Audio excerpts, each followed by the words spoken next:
warahmatullahi wabarakatuh. Perkenalkan, nama saya Hernowo, mahasiswa PPG dalam jabatan angkatan pertama tahun 2022 di LPTK Universitas Negeri Semarang dengan nomor UKG 2015-0300-9608. Pada hari ini saya akan melaksanakan uji kinerja pembelajaran di kelas pada hari Rabu tanggal 5 Oktober 2022, ditunjukkan oleh koran terbitan hari ini. Selamat menyaksikan.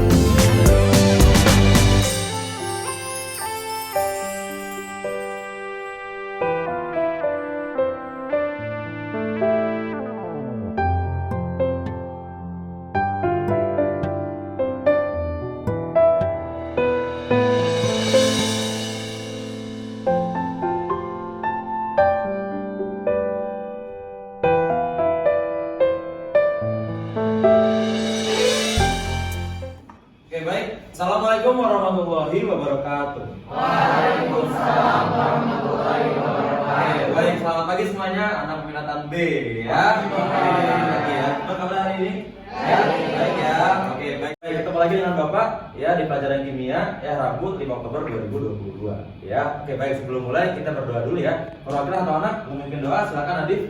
Diri, teman-teman saya berdoa ya. Silakan. Assalamualaikum warahmatullahi wabarakatuh. Waalaikumsalam warahmatullahi wabarakatuh. Sebelum kita memulai pembelajaran hari ini, mari kita berdoa menurut kepercayaan dan agama masing-masing. Berdoa dimulai.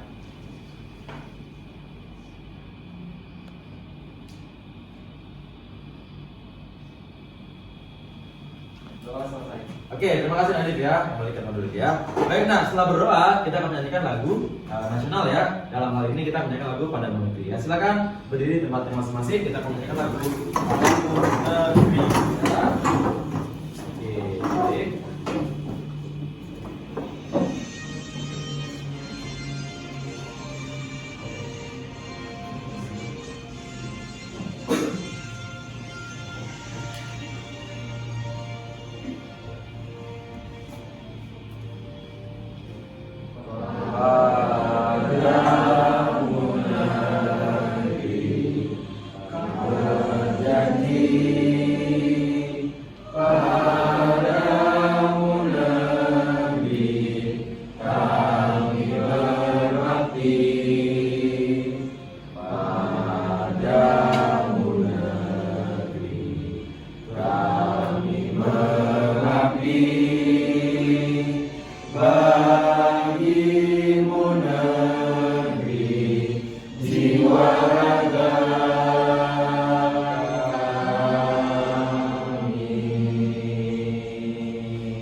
Oke, baik. Terima kasih Nah ya. Silakan duduk kembali ya. Mungkin sudah berdoa dan juga sudah cek lagu nasional ya. Sekarang Bapak akan cek kehadiran ya untuk pagi ini di hari Rabu 5 Oktober 2022 ya. Oke, kelas 11 peminatan B ya. Oke, Aisyah Fadia, ya, ada Alivia Alia, ya, Alika Mustikana, ada Alicia Deviani, lalu Anasya Saina, selanjutnya Fazli Maula, ada Gabriela Ivana, ada lalu Izati Sabrina, oke, selanjutnya Muhammad Farel Afif, oke, berikutnya Laika Fauzia, oke, selanjutnya Nadif Rafinanda, ada lalu Najwa Salsabila, ya, Nashwa Arifah, ya, Nashwa kemarin tidak hadir Nashwa ya, ya, kenapa kemarin tuh? Ramadan ya. Sekarang gimana? Udah mendingan ya. Oke, baik Nashwa ya. Selanjutnya Rania Maheswari, oke, Rasendria Sada, ada, lalu Rashika, ya, Sabrina Putri, ya, lalu Sania Azahra, ya, lalu Safira Salma, oke, Syawana Akila, dan Tabina Azlia ya. Sudah semua saya panggil ya anak-anak ya. Oke, baik. Nah, Jadi untuk pertemuan pada pagi hari ini kita akan melanjutkan materi yang kemarin ya. Materi yang kemarin itu kan tentang materi teori tumbukan ya, tentang materi teori tumbukan, di mana setiap reaksi itu pasti akan berjalan dengan bertumbuk terlebih dahulu ya, seperti itu ya. Kalau dia tidak bertumbuk tidak bakal mengalami reaksi ya. Oke, sebelumnya kita akan masuk ke dalam asesmen diagnostik non kognitif. Gunanya apa? Nah, tadi kan mahasiswa sakit ya kemarin ya, dan sekarang hari ini juga sudah sehat ya. Tapi saya juga mau tahu nih, selain kondisi kesehatan kalian, saya juga mau tahu gimana perasaan pada pagi hari ini ya. Oke, pagi hari ini. Oke, nah silakan Aiman ketua kelas kita mohon di-share yang link Google Form-nya di grup kelasnya ya. Oke, kita akan mengisi asesmen diagnostik non kognitif ya. Oke, silakan keluarkan gadget kalian, keluarkan gawai kalian, laptop kalian. Ya, bagi yang membawa laptop silakan untuk mengisi asesmen diagnostik non kognitif. Silakan. Ya, silakan mengisi asesmen diagnostik non kognitif ya. Baik, yuk silakan diisi terlebih dahulu. Ya.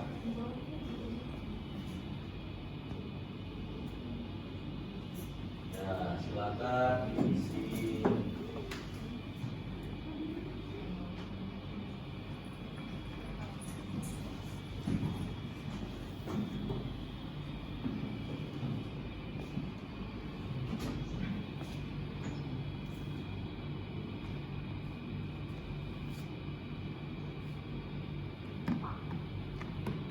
Ya, silakan isi ya, asesmen diagnostik non kognitif.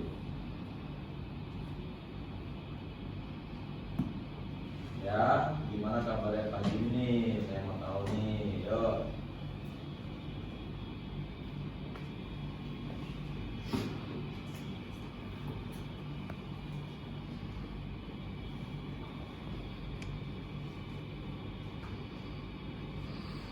Ya, gimana? Sudah diisi semua anak-anak?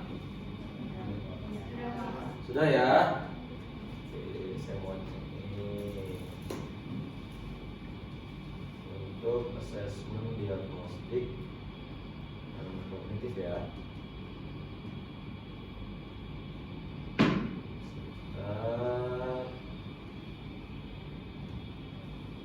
Oke ya. Di sini saya coba akan melihat nih, melihat jawaban ya, melihat jawaban dari ya, oke. Kalau kita lihat di sini semuanya alhamdulillah dalam kondisi sehat selalu ya semuanya ya. Oke, semuanya sehat tuh ya, kelihatan tuh 64%, 90% ya, semuanya dalam kondisi sehat gitu ya. Nah, selanjutnya kalau dilihat lagi di sini siap tidak belajar kimia hari ini? Siap ya, sebanyak 94% semuanya siap belajar, luar biasa nih anak. Selanjutnya ada Laika. Gimana Laika untuk pelajaran kimianya sudah persiapan yang tadi malam ya? Baca ya. Oke, baik. Ternyata udah siap semua nih ya. Ya, belajarnya ya udah siap semua yang kimia ya hari ini ya. Oke, baik. Nah, selanjutnya karena kalian sedang mengisi asesmen diagnostik non kognitif. Nah, ini adalah yang harus kalian pada hari ini akan kalian pelajari ya. Yang kalian pelajari pada hari ini adalah mengenai faktor-faktor yang menentukan laju reaksi ya. Tapi sebelumnya lagi-lagi kalau kalian ingin belajar materi tentang faktor-faktor yang mempengaruhi laju reaksi, kalian harus tahu dulu tentang teori tumbukan ya, teori tumbukan, konsep laju dan juga kaitan tumbukan efektif dengan konsep laju reaksi seperti itu ya. Oke, selanjutnya adalah silakan kalian mengisi asesmen diagnostik kognitif. Silakan. Saya mau tahu nih ya, karena kalian banyak yang menjawab tadi malam sudah belajar, silakan kalian mengisi asesmen diagnostik kognitif ya. Kita tolong Aiman di-share di grup ya untuk yang link yang kedua ya, silakan. Oke, untuk asesmen diagnostik kognitifnya.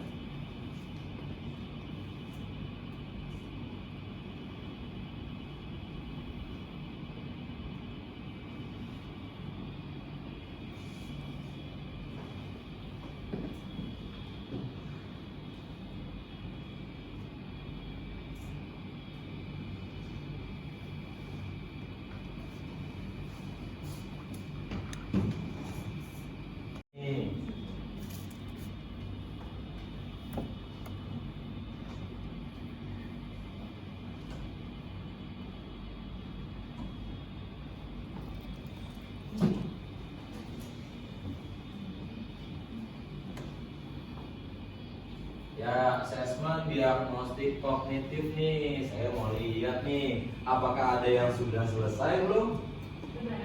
Sudah ya? Sudah ya? Oke, baik. Kita lihat coba. Asesmen diagnostik kognitif ya. Di sini sudah ada yang menjawab, ada Tabina ya. Rasika, kita lihat Rasika ternyata poinnya 40 dari 100. Ya nggak apa-apa Rasika ya. Kan pertama mencoba ya, ada poinnya langsung ya. 40 dari 100. Ya berarti ada dua konsep yang Rasika bisa nih. Selanjutnya, siapa lagi kita cek ya? Belva kita lihat skornya berapa Belva? Sama 40 dari 100 juga Belva ya. Oke, kita lihat nih. Ada nggak yang skornya? Ada 20 nih. Oh, ada 60. Siapa 60 nih? Gabriela 60. Wah, keren ya Gabriela. Wah, udah belajar nih Gabriela ya. Nah, kita bagi ada yang 0. Siapa nih yang 0 nih? Yang 0 siapa ya? Tapi nggak apa-apa. Ya, kan baru pertama ya. Nggak apa ya. Mau kita review nih siapa orangnya nih? Siapa nih? Siapa nih ternyata 0 nih? Nggak apa-apa ya kan, tapi tenang aja yang 0 pasti yang tadi postesnya bagus ya. Oke, 80. Wow, siapa yang bisa 80 nih? Sadia. Wah, Sadia sudah malam ya. Oke, tidak apa-apa, ini adalah baru pretest ya, atau asesmen diagnostik kognitif ya di awal. Nanti terakhir juga ada post-test ya, pasti insya Allah akan meningkat anak-anak B pasti bisa ya. Oke, baik. Nah ya, jadi itu ada. Jadi ini tidak akan saya masukin nilai, tenang aja. Ini hanya saya seperti cek-cek ombak aja ya di awal ya, cek-cek ombak aja nah ya. Oke, baik. Sekarang kita akan masuk ya ke beberapa hal yang perlu kalian pelajari ya. Yang pertama adalah mengenai KD dan indikator yang kalian harus pelajari anak-anak. Yang pertama adalah tentang KD-nya ya. Nah, KD-nya itu adalah menjelaskan faktor-faktor yang mempengaruhi hasil reaksi menggunakan teori tumbukan. Yang kedua adalah menyajikan hasil penelusuran informasi, cara-cara pengaturan dan penyimpanan bahan untuk mencegah perubahan fisika dan kimia. Indikatornya yang pertama nih, perlu kalian pelajari. Yang pertama, kalian harus menganalisis pengaruh suhu terhadap laju reaksi. Itu yang pertama. Yang kedua, menganalisis faktor pengaruh luas permukaan terhadap teori tumbukan. Yang ketiga, menganalisis cara-cara pengaturan dan penyimpanan bahan makanan untuk mencegah terjadinya reaksi kimia dalam kehidupan sehari-hari. Ini materi lanjutan dari kemarin ya, teori tumbukan sama termokimia. Masih ingat ya materi sebelumnya ya? Oke, kalau saya lihat saya tanya nih, materi kimia, termokimia, pasti ada dua reaksi ya, ada ekso sama endo. Masih ingat ya? Kalau reaksinya eksoterm, ciri-cirinya apa? Ayo Najwa, gimana Najwa ciri-cirinya? Dia Mengeluarkan kalor, betul. Terus entalpinya gimana? Plus atau min? Minus, betul ya. Kalau kita lihat suhunya naik atau turun? Suhunya adalah naik, betul ya. Close buat Najwa dong. Wah, ingat ya hasilnya ya. Oke, baik, itu adalah KD dan indikator ya. Selanjutnya tujuan pembelajarannya adalah siswa mampu menganalisis pengaruh suhu terhadap laju reaksi. Yang kedua adalah siswa mampu menganalisis pengaruh luas permukaan terhadap laju reaksi. Yang ketiga adalah menganalisis cara pengaturan penyimpanan. Jadi sebenarnya pelajaran ini sangat kontekstual banget kita. Ya, dengan belajar laju reaksi, kalian bisa tahu nih cara menyimpan bahan makanan yang baik. Biar apa nah? Biar nggak cepat rusak, gitu ya, nggak cepat rusak segala macam ya. Dan juga materi yang dibahas adalah pengaruh suhu dan pengaruh luas permukaan seperti itu ya terhadap laju reaksi ya. Makanya hari ini saya buat kalian berkelompok. Tujuannya apa nah? Biar kalian bisa diskusi ya. Yang pastinya nanti kelompok terbaik akan dapat reward dari Bapak. Nah, jadi harus semangat ya. Oke, baik. Nah, oleh karena itu sekarang kita akan masuk ke bagian pembahasan. Oke, baik anak-anak. Selanjutnya adalah kalian akan mengisi KPD ya. KPD nantinya KPD ini akan menjadikan nilai ya, nilai buat kalian, dan juga saya mau mengetahui pemahaman kalian terhadap laju reaksi ya. Oke, sebelumnya kita mulai dari permasalahan ya, dari permasalahan yang ada di sekitar kalian ya tentang faktor-faktor yang menentukan laju reaksi ya. Karena dalam hal ini kita akan membahas laju reaksi, yaitu faktor-faktornya adalah faktor laju reaksi. Faktor-faktornya yang pertama adalah tadi luas permukaan gitu ya. Luas permukaan. yang kedua adalah suhu ya. Oke, untuk mengisi LKPD tersebut, coba kita akan berangkat dari permasalahan, yaitu video seperti yang di depan ya. Silakan perhatikan video ini. Di sini loh kan salah satu dapur produksi sate Ponorogo, katanya sih paling legendaris. Sudah sejak pukul 6 pagi para pekerja di sini mulai sibuk dengan ayam-ayamnya. Sate asli dari Ponorogo emang cuma pakai daging ayam Jawa pers. Sate Ponorogo sedikit berbeda dengan sate Madura. Sama-sama berbahan daging ayam, tapi sate Ponorogo menggunakan dagingnya lebih besar dan sudah tusukan. Lihat ini sate ya. Ya, ada yang suka makan sate? Ada dong, suka ya. Oke.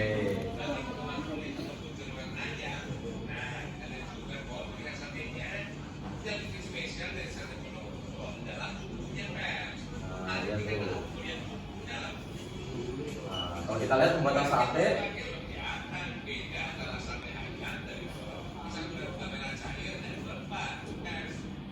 nah, diapain tuh, lihat tuh. Ternyata satenya harus dibakar ya, dibakar ya, satenya harus dibakar seperti itu. Yang tadinya dari seonggok daging ya, dagingnya sangat besar, dipotong-potong menjadi kecil ya, dan lalu selanjutnya adalah dibakar ya. Oke, baik. Dari video ini kira-kira dari kelompok 2, dari kelompok 2 kira-kira ada yang bisa ini nggak? Ada yang bisa menangkap informasi kenapa sate-sate itu harus dipotong kecil-kecil sebelum dibakar? Perwakilan kelompok 2 siapa yang mau? Ya, Izati, silakan. Gimana Izati? Biar matangnya merata. Oke, apalagi biar matangnya merata? Selain itu apa lagi? Biar bisa dibagi-bagi ya. Ya kalau satu ya nggak bisa ya dibagi-bagi ya. Oke, jawabannya betul. Aplaus bagi sekali dong. Terima kasih.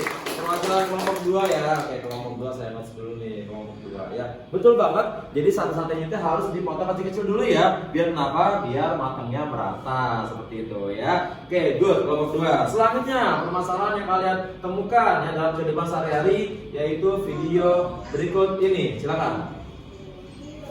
Tuh, tips menyimpan pisang matang agar tidak mudah membusuk. Ya, perhatiin. Teman-teman punya pisang yang matang seperti ini, namun belum ada rencana untuk mengolahnya.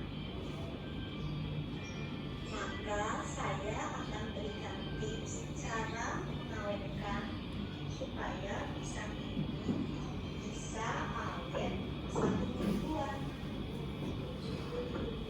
Ya.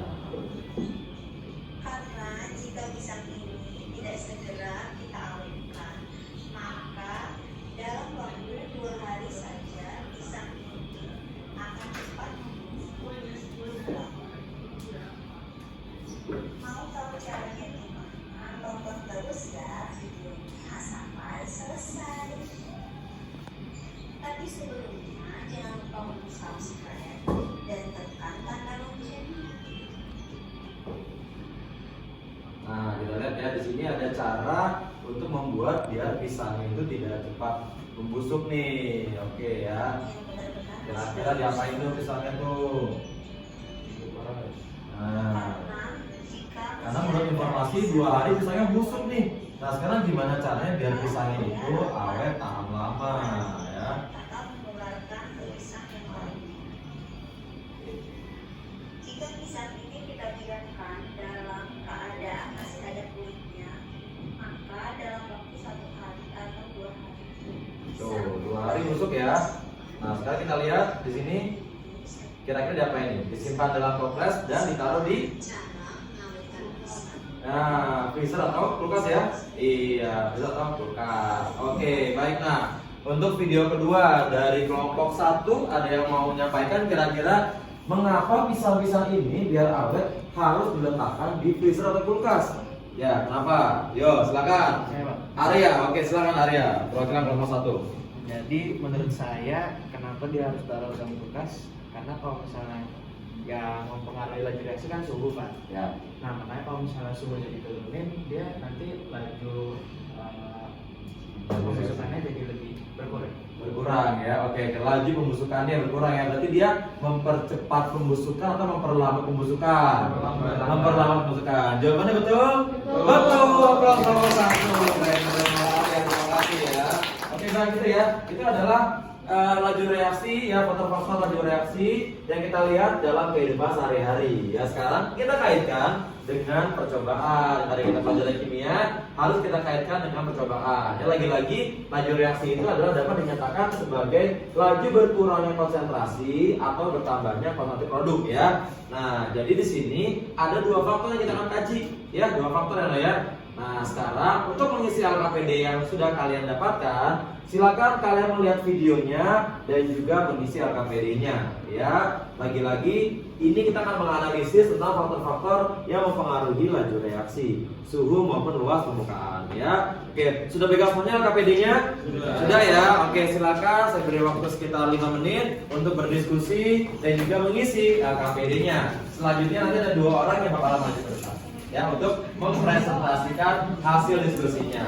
Oke, silakan diskusi. Jangan lupa lihat video ke depan ya, lihat videonya.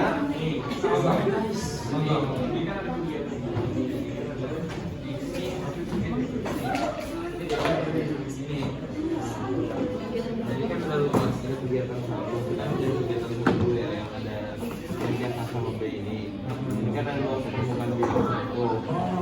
Nah, ini kan ada 2 gambar. Yang pertama ini papan itu.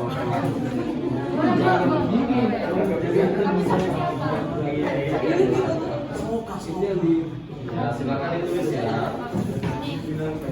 Awas permukaan yang mempengaruhi.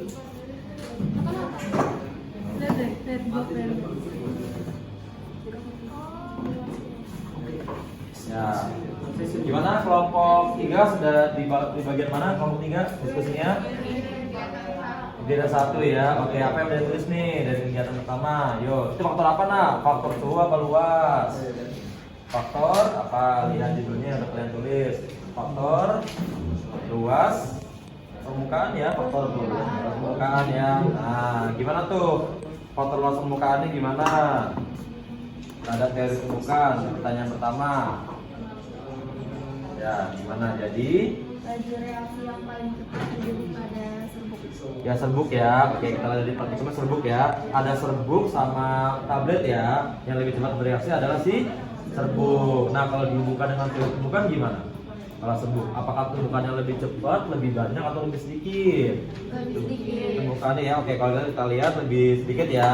Oke, baik. Terima kasih. Kelompok 3 lanjutin ya. Oke, lanjut. Kita ke kelompok 2. Wah, ini kelompok 2 nih. Sudah bagus, bisa lagi tambah bagus nih. Yo, kelompok 2. Sudah sampai mana nih?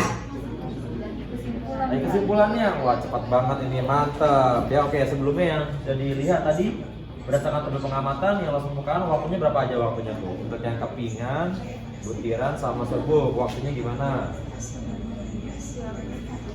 Berapa? Ada yang? 3 menit, 2 menit, 1 menit. Berarti yang paling cepat bereaksi yang mana? Paling cepat yang serbuk. Yang serbuk, yang paling lama? Yang kepingan ya. Oke, sih. Lanjutin ya. Oke, selanjutnya kita lihat kelompok 1. Wah, ini cowok-cowok semua nih. Gimana nih cowok-cowok nih? Sudah sampai bagian mana nih? Kita masih bagian ngerjain kegiatan buat yang bagian B, Pak. Bagian B ya. Oke, berarti kegiatan yang A-nya tadi sudah ya, A-nya ya. Sudah ya. Oke, yang bisa disampaikan apa tadi? Yang terkait dengan suhu tadi, faktor suhu atau luas permukaan tadi. Yang membahas luas apa suhu? Semakin luas permukaan bidang satu, maka kemungkinan untuk bertumbukan semakin besar. Ya. Maka jumlah tumbukan efektifnya bertambah. Oke, sip, good. Lanjutin ya. Mantap nih. Terakhir nih kelompok 4. Nah, sudah mulai mengisi kelompok 4. Yuk, silakan kelompok 4. Apa hasil dari pengamatan kalian yang sudah kalian tuliskan? Gimana, Alika? Ini Pak, pada percobaan faktor laju permukaan, laju reaksi yang paling cepat terjadi pada serbuk atau padatan. Oke, serbuk ya. Oke, sip. Ya, jadi serbuk lebih cepat bereaksi ya daripada yang padatan ya. Ibarat kalian tuh kalau misalnya minum apa ya, minum obat ya, pasti kan minum obatnya lebih kalau anak kecil kan biasanya kan serbuk ya, lebih cepat bereaksi ya, gitu. Terus juga misalnya nih kalian bikin es teh manis atau teh manis hangat nih, biasanya gula pasirnya bentuknya padatan atau serbuk tuh atau butiran gula pasir biasanya. Butiran ya bentuknya, bukan yang bentuknya padatan gede-gede ya. Nah kenapa ya bentuknya butiran? Biar apa? Biar cepat gampang terlarut. gampang terlarut. Good. Oke, tulis ya di bagian kesimpulan nanti ya. Oke, terima kasih banyak.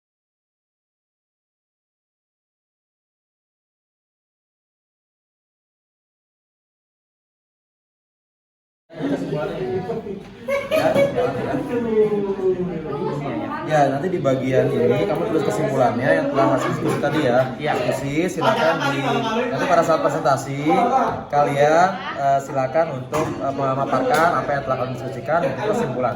Oh ya. Jadi gitu ya Pak? Gitu. Oke ya. Ada lagi nggak Pak? Ya itu aja. Sama dikembangkan lagi nanti. Yang kira-kira pengetahuan kalian terhadap plagiariasi dikembangkan lagi. Oke. Gitu ya, nanti ya. Ya, siap, Oke, Pak. sudah siap maju? Oke, baiklah. Kalau saya lihat tadi semua kelompok sudah melakukan diskusi ya, dan juga sudah hampir selesai semua nih. Nah, saatnya sekarang presentasi maju ke depan ya. Oke, kita mulai dari kelompok 1. Siapa mau maju kelompok 1? Oke, Nadir sama Afif silakan maju ke depan. Oke. Oke, kelas ya. Ini nih. Kelompok cowok-cowok. Oke, silakan. Yuk. Silakan Nadir dan juga Afif untuk presentasi tentang hasil karya diskusi kalian. Ya, silakan. Ya. Warahmatullahi wabarakatuh. Waalaikumsalam warahmatullahi wabarakatuh. Jadi berdasarkan hasil diskusi kelompok kami, jadi kami dapat menyimpulkan bahwasannya apabila suhu reaksi dinaikkan, maka energi kinetik partikel akan bertambah. Ya. Dengan demikian, lebih banyak partikel yang akan memiliki EK besar atau sama dengan EA.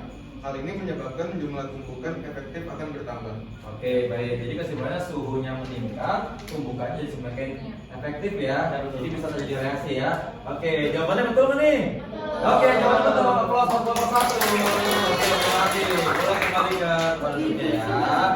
Baik, nah selanjutnya ada dari kelompok 2. Silakan kelompok 2 ya. Oke, jangan lupa sebutkan nama nih karena buat penilaian Bapak nih. Baik, silakan kelompok 2. Assalamualaikum, saya Rashika dan Rika dari perwakilan kelompok 2. Ya. Berdasarkan diskusi kami, jadi pengaruh suhu terhadap keefektifan tumbukan itu apabila suhu reaksi dinaikkan maka energi kinetik partikel akan bertambah. Bukan demikian, lebih banyak partikel yang akan memiliki energi kinetik besar atau sama dengan EA. Hal ini menyebabkan jumlah tumbuhan efektif akan bertambah. Oke, baik. Nah, tadi dibilang bahwa suhu tinggi tumbukannya efektif ya. Iya. Jadi ibaratnya kalau sebagai contohnya kita mau bikin apa? Teh manis hangat ya. Oke, untuk melakukan gulanya kan butuh apa? Suhu tinggi apa suhu rendah? Suhu tinggi ya, biar bisa turun bereaksi ya. Oke, jawabannya betul kelompok 2. Kelompok 2. Terima kasih, boleh kembali ke tempat ya. Selanjutnya dari tadi suhu sama suhu, sekarang kita ke faktor luas permukaan. Dia dari kelompok 3. Silakan maju. Nah, selamat maju ya, kelompok 3 ya. Kelompok 3. Nah, terakhir kelompok 4 siap-siap ya, kelompok 4 ya. Oke, silakan. Assalamualaikum warahmatullahi wabarakatuh. Waalaikumsalam. Saya Aisyah Fania ini, Ya. kami dari kelompok 3 mempresentasikan jawaban kami. Ya. Yang pertama, pada percobaan faktor laju yang dipengaruhi oleh glukosa permukaan, laju reaksi paling cepat terjadi pada serbuk atau padatan. Laju reaksi yang paling cepat terjadi adalah pada serbuk. Bagaimana tumbukan antara partikel pada luas permukaan yang kecil dan pada luas permukaan serbuk yang besar? Tumbukan partikelnya sedikit. Selanjutnya, pengaruh luas permukaan bidang sentuh terhadap keefektifan tumbukan berdasarkan teori tumbukan adalah tumbukan partikelnya banyak. Selanjutnya, bila dikaitkan dengan permasalahan di awal terkait dengan makanan sapek, apakah bisa diberi penjelasan terhadap pengaruhnya dengan bentuk sapek kecil-kecil? Jawabannya adalah semakin besar luas permukaan bidang sentuh, maka kemungkinan untuk tersebut mengaruh besar. Maka jumlah tumbuhan efektif bertambah. Oke, jawabannya lengkap banget ya, dan jawabannya betul. Oke, terima kasih ya kelompok 3 ya. Terakhir nih, jangan mau kalah nih sama kelompok 1, 2, dan 3. Terakhir kelompok 4, silakan maju. Nah ya, silakan nih, kita ingin mendengar hasil diskusi dari kelompok 4 ya. Oke ya, silakan ya. Yang kelompok lain silakan ya, kalau misalnya ada yang jawabannya beda silakan menanggapi ya kelompok 4 ya. Oke.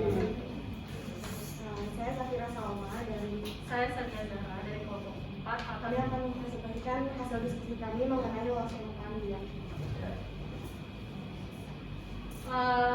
Apabila percobaan faktor laju yang dipengaruhi oleh luas permukaan, laju reaksi paling cepat terjadi pada serbuk. Sementara apabila tumpukan antar partikel pada luas permukaannya yang kecil dan pada luas permukaannya yang besar, tumpukan partikel banyak pada yang besar dan partikelnya sedikit pada yang kecil. Jadi pengaruh luas permukaan bidang sentuh terhadap keefektifan tumbuhan berdasarkan teori tumbuhan adalah semakin luas permukaan bidang sentuh, maka kemungkinan untuk bertumbukan semakin besar dan jumlah tumbuhan efektif. Oke, baik. Nah, contohnya adalah seperti kalau kalian yang anak kecil ya, kalau misalnya minum obat tadi ya, minum obat kan biasanya harus diapain dulu obatnya? Digerus dulu ya, dia permukaannya kecil ya. Tujuannya apa nanti ya menurut kalian? Tujuannya biar apa tuh? Iya. Biar gampang dicerna sama. Gampang dicerna ya, yang pasti partikelnya juga tumbukannya jadi cepat ya. Oke, lagi-lagi betul lompat. Terima kasih ya. Udah lengkap semua nih jawabannya ya. Jadi betul banget nak, dari hasil diskusi kalian ternyata betul sekali nak, yaitu kalau kita kaitkan dengan faktor-faktor ya dan juga tumbukan partikel, maka kalau kita lihat faktor-faktor ini pasti kan berawal dari teori tumbukan seperti itu ya. Nah, kebetulan suhu. Nah, kalau kita lihat suhu itu kan pada dasarnya kan partikel bergerak. Kalau misalnya suhunya meningkat, maka akan terjadi peningkatan energi kinetik molekul, mengakibatkan gerakan yang cepat, tumbukannya cepat terjadi, gitu ya. Oleh karena itu suhunya tinggi, lebih cepat mengalami reaksi, ya seperti itu. Selanjutnya ada luas permukaan. Tadi yang Bapak contohin seperti kalau ada tablet, ada yang serbuk gitu ya, sate tadi ya. Nah, jadi kalau kita lihat, kalau menurut teori tumbukan, maka semakin luas bidang sentuh dan semakin cepat reaksi berlangsung, semakin halus atau kecil kurang partikel, maka semakin besar bidang sentuhnya. Seperti itu ya. Kalau semakin besar bidang sentuhnya, maka semakin cepat dia bereaksi. Ya, jawabannya sama-sama dengan kalian nih. Bagus banget ya anak ITB ya. Nah, jadi tadi saya sampaikan sebelumnya bahwa di sini saya punya aplikasi namanya Pet Colorado ya. Pet Colorado di sini kalian bisa melihat di mana suatu reaksi itu dapat mengalami tumbukan efektif atau tidak. Nah, sekarang coba lihat nih. Di sini ada produk yang gambarnya warna ungu sama warna putih nih. Kira-kira kalau menurut kalian ini yang unsur ungu sama putihnya kira-kira dia masih bersatu atau udah lepas ya? Berapa sama masih bersatu, lihat deh. Warna ungu sama putih, kira-kira dia terus menempel atau dia bakalan bisa kita lepas nih? Nah, lihat ya, terus menempel ya.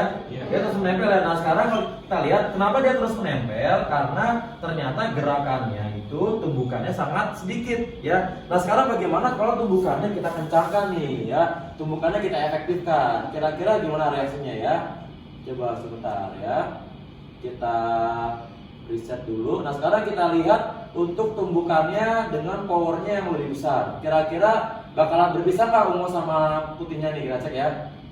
Wah, ternyata lepas ya. Nah, ini namanya teori tumbukan ya, berkaitan dengan faktor-faktor. Jadi semakin kuat tumbukannya atau powernya, maka dia akan timbul reaksi dengan cara apa nah? Dengan cara yang partikel ungu sama putihnya itu bakalan lepas, gitu ya. Jadi ini adalah simulasi yang bisa kalian lakukan menggunakan Pet Colorado ya, untuk menyimpulkan bahwa faktor-faktor dapat mempengaruhi hasil reaksi. Seperti itu ya. Yang terakhir kita bakalan masuk ke bagian kesimpulan ya, bagian kesimpulan ya. Tadi nih, oke terakhir untuk yang sate sama si siapa nih? Buah-buahan yang diletakkan di dalam freezer ya. Oke, kira-kira ada yang mau menyampaikan kesimpulannya berdasarkan dari ini? Harus dibikin kecil-kecil biar kenapa? Ya coba dari kelompok 1. Yuk. Silakan menyampaikan kesimpulannya. Nanti mau tambah lagi atau Arya? Arya lagi nih, Pak. Silakan Arya. Oke, dari analisis kita, sate itu kan awalnya tuh dalam bentuk fillet ya. Ya. Makanya dipotong kecil-kecil, jadi luas permukaannya makin kecil. Ya. Kan laju reaksi itu salah satu faktornya adalah luas permukaan. Makin Ya. kecil luas permukaan, maka laju reaksi akan makin cepat. Ya. Nah, Terus kalau misalnya satenya luas permukaan makin kecil, maka pembakarannya terjadi lebih cepat. Oke, baik, terima kasih. Iya, Pak. Tambahin Aiman? Lebih cepat matang ya. Oke, kalau misalnya terkait dengan ini, buah yang diletakkan di freezer gimana? buah yang di freezer tadi menurut analisa kita kan tadi buah yang diletakkan di freezer itu memperlambat untuk pembusukannya Pak. Karena suhunya kan makin dingin, jadi makin diperlambat pembusukannya. Oke, jawabannya betul ya, plus 61 nih. Luar biasa, nomor 1. Ya betul banget jawabannya ya. Dari hubungan antara teori tumbukan dengan sate dan juga buah-buahan. Proses dengan menggunakan Kahoot. Oke, silakan lihat untuk Kahootnya, pinnya adalah 9806481. Silakan, yuk join semuanya untuk post test nih. Karena tadi saya lihat hasil diskusinya sudah baik, jadi silakan kita untuk melakukan Kahoot ya. Kali ini silakan masuk ya dengan nama yang sebenarnya ya, gitu. Ayo, namanya sebenarnya yuk. Karena ini dibutuhkan untuk penilaian, jadi pastikan kalian menuliskan dengan nama yang sebenarnya. Sudah terlihat semua ya anak-anak ya? Oke, sudah alamat orang? Sudah 20 orang? Sudah? Oke, baik, sudah semua ya? Oke, sudah semua. Kita akan mulai. Sudah semua ya? Sudah mulai, kita mulai. 3, 2, 1. Yuk, untuk yang pertama, silakan. Lihat, yang pertama. Perhatikan gambar berikut. Hal yang menyebabkan terjadi dari gambar di bawah ini adalah, lihat gambarnya. Kira-kira tadi tuh teori tumbukan. A, B menjadi A tambah B. Kira-kira apa yang terjadi? Gentaran efektif, tumbukan efektif, terjadi pergeseran atau adanya katalis, ya. Oke, kita lihat semuanya betul. Semakin besar luas permukaan, kemungkinan terjadinya tumbukan semakin sedikit. Ayo, luas permukaannya semakin besar, tumbukannya sedikit. Kita lihat. Terus bos, ternyata jawabannya bos. Kita lihat. Alisa lagi. Waduh, bolos kedua. Saya terakhir ya, saya terakhir. Terakhir ya, kita lihat. Nah, kenaikan suhu akan terjadi karena, kenaikan suhu akan mempercepat laju reaksi karena apa? Ini energi aktivasi, memperbesar konsentrasi, memperbesar kinetik molekul atau memperbesar tekanan. Salah terakhir nih, harus bisa. Kita lihat. Oke, kita cek sekarang lihat podiumnya. Siapa yang ketiga? Siapa yang kedua? Bisa. Pertama siapa ya? Siapa pertama? Siapa nih? Waduh, Alisa dan yang lainnya. Waduh, yang lain mana nih? Langsung ke balap semuanya ya. Oke, gitu ya. Baik, terima kasih banyak, luar biasa. Support ya, luar biasa. Baik, keren banget. Ya baiklah, itu aja ya untuk hari ini prosesnya. Jangan lupa ya, luar biasa, terima kasih. Lagi-lagi pos keren dong. Luar biasa ya.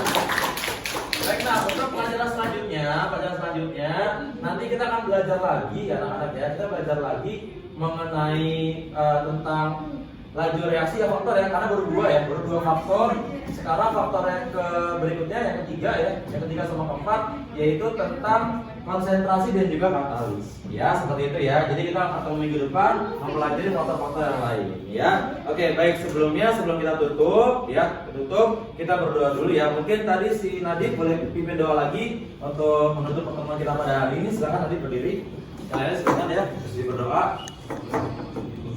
Untuk mengakhiri pembelajaran hari ini, mari kita berdoa menurut agama dan percaya masing-masing. Berdoa dimulai.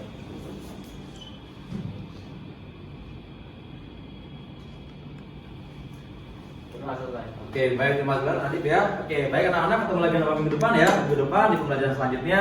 Mudah-mudahan semua dalam kondisi sehat selalu ya. Oke, baik, Bapak akhiri semuanya. Wassalamualaikum warahmatullahi wabarakatuh.